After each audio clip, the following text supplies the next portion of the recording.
اینجی لند، سرزمین مهندسی.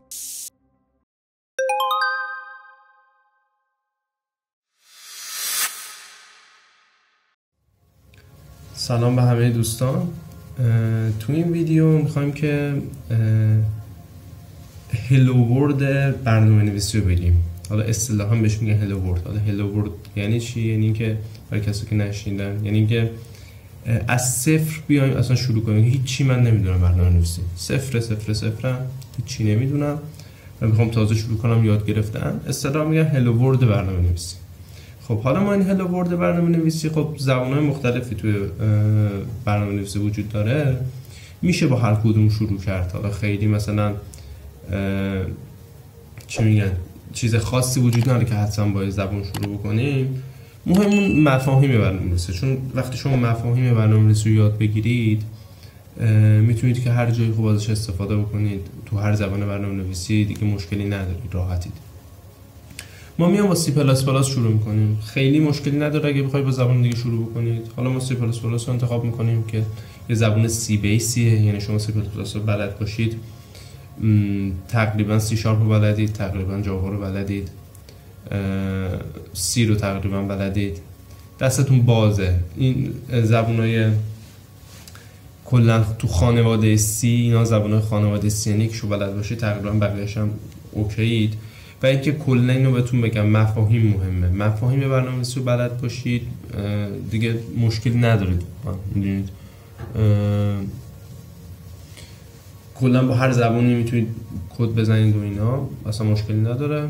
مثلا همین خیلی روی این نباشید که حالا من با چی شروع کنم و اینا. مهم باشه من مفاهیم رو یاد بگیرم. مفاهیم ها یکسان.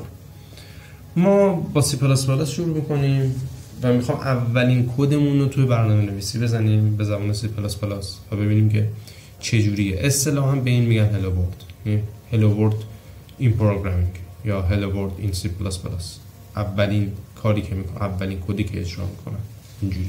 خب از جای دیگه این اصطلاحو شنیدید بدون که داستانش چیه. خب ما بخوام کد بزنیم میتونید از نرم افزارهای متفاوت استفاده بکنید، مثل ویژوال استودیو، مثل وی اس کد. ما از دیو استفاده میکنیم، اینا دیو سی پلاس پلاس اسمش دیو. برای شروع خوبه، خب اوکی، برای شروع راحت هم مثلا نیست، دانلود میکنید راحت میاد بالا. برای شروع اوکیه. حالا اگه پروژهتون بعدن که حالا حرفه‌ای شدید و پروژهتون خواست مثلا چی میگن بهتر باشه و اینا، یه ذره مثلا بیشتر بود، حجم کد بالا بود اینا، اون موقع دیگه برید سراغ نرم افزار حرفه‌ای تر. خیلی نرم افزار حرفه‌ای نیست اگه بخواید، مثلا تو سطح بالا حرفه‌ای نیست، ولی برای شروع خوبه و من برای شروع پیشنهادش میدم. ولی برای پروژه های بزرگ و اینا نه، پیشنهادش نمیدم. برید سراغ ویژوال استودیو، وی اس کد یا حالا هر چیز دیگه ای. ولی برای شروع به نظر من خوبه و میتونیم با همین ادامه بدیم. و میایم یه پروژه جدید روی دیو ایجاد میکنیم. حالا شما هم اگه الان مثلا روی وی اس کد یا ویژوال استودیو اب نداره ها، مشکل نداره، کدا که یکیه، فرقی نمیکنه. حالا برای شروع گفتم شاید این کار باشه راحت‌تر باشه برای کسی که تازه میخواد شروع بکنه. خب بریم یه پروژه تعریف کنیم. سورس فایل یه پروژه. خب من میخوام یه پروژه سی پلاس پلاس تعریف کنم. هر پروژه‌ای خب یه ساختار اولیه داره، خب که ما اون ساختار اولیه رو بزنیم که اصلا اجراشه. خب من ساختار اولیه سی پلاس پلاس رو براتون می‌نویسم. حالا یه توضیح کوچیکم بهتون میدم، حالا من می‌نویسم اجراش میکنم، بعدش حالا با هم صحبت کنیم. یه اینت مین دارم. این اینت مین تابع اصلی که برنامه توش اجرا میشه، یعنی هر کدی که اینجا بزنم اجرا میشه. خب حالا بیایم اینو اجرا بکنیم. اجرا که میخواید بکنید اینو بزنید که 4 تا چیزه. این کامپایل میکنه، بخش اینو بزنید کامپایل ران، این کامپایل کنه، رانش هم بکنه. کامپایل کردن یعنی که این کدها رو، چون کامپیوتر بالاخره کدای ما رو که نمیفهمه، فقط 0 و 1 میفهمه. این یعنی تبدیلشون به 0 و 1 کامپیوتر بفهمه. اینجوری کامپایل یعنی این. ران هم که اجراش میکنه. مثلا همین اینو میزنیم، حالا میگه سیو کن برنامه تو. حالا من میگم مثلا hello world hello world. خب حالا میگم تا این برنامه اجرا بشه. حالا فعلا چیز خاصی نیست، صرفا میخوام اجرا بشه که مطمئن باشیم هیچ مشکلی نیست. بعدش بیام شروع کنم مثلا توضیح دادن که ببینیم داستان چیه و از چه قراره. خب اینا داره اجرا میشه. خب اجرا شد بدون هیچ اتفاقی، فقط اجرا شد. اوکی، تا اینجا معلومه کارمون درست. خب حالا یه توضیح راجع به اینا بدم. فعلا به اینا فکر نکنید، این دو تا خط فعلا بهش فکر نکنید. خب فقط بنویسیدش، فقط بنویسید. حالا من در ادامه یه توضیح کوچیکی بهتون میدم ولی اصلا فعلا کاری باش نشید، فقط بنویسیدش. خب من میرم سراغ اصل کارمون. کد اصلیمون رو باید تو اینت مین بنویسیم. خب میگم راجع به اون دو تا من یه توضیح خدمتتون میدم ولی الان کاری باش نداریم. فقط بنویسیش، بعداً کامل درکش میکنید چیه. الان خیلی مهم نیست برامون. الان چیزی که برام مهمه اینه که تو اینت مین من چه کدی بنویسم. خب من میخوام یه پیامی به کاربر نمایش بدم تحت عنوان هلو ورلد.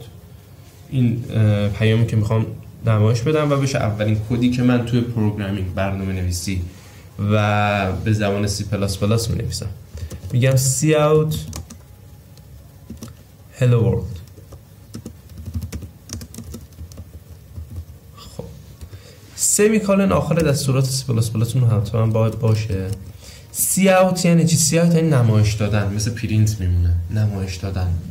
و cout و این علامت هم باید برش بزنیم. و میگه آقا اینو نمایش بده. خب اجراش میکنه، ببینیم نمایش میده.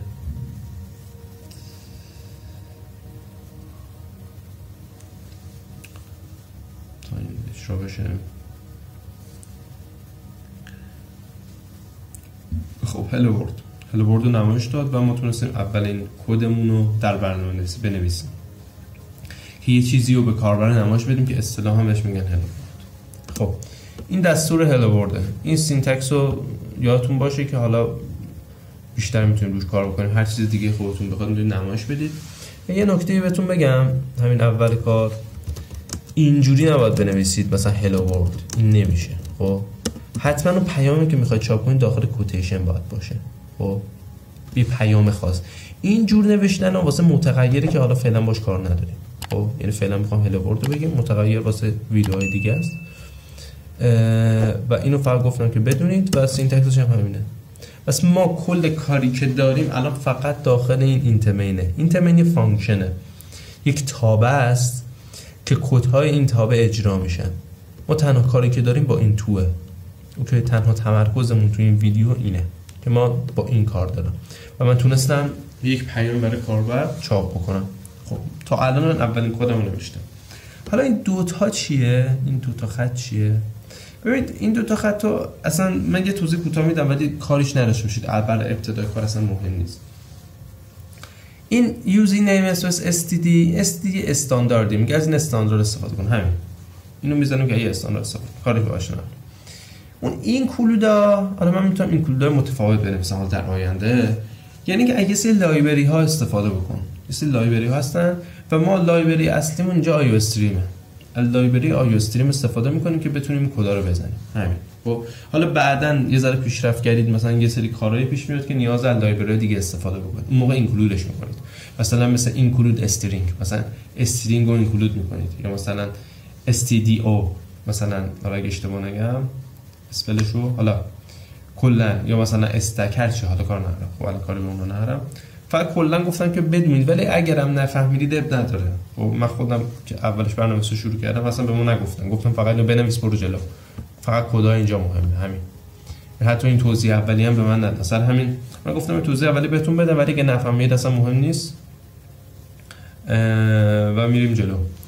و اینکه همونطور که اینجا میبینید ما اولین کدمون رو تونستیم در برنامه نویسی به زبان C++ بنویسیم که یک متن رو به کاربر نمایش بده. خب امیدوارم که موفق باشید و امیدوارم که در ویدیوهای بعدی هم بتونیم بیشتر پیشرفت کنیم و چیزهای جدیدی یاد بگیریم و بتونیم کارهای بهتری انجام بدیم، برنامه‌های کاربردتری بنویسیم و پیشرفت ادامه بدیم. و درود به همه. خدا نگهدار.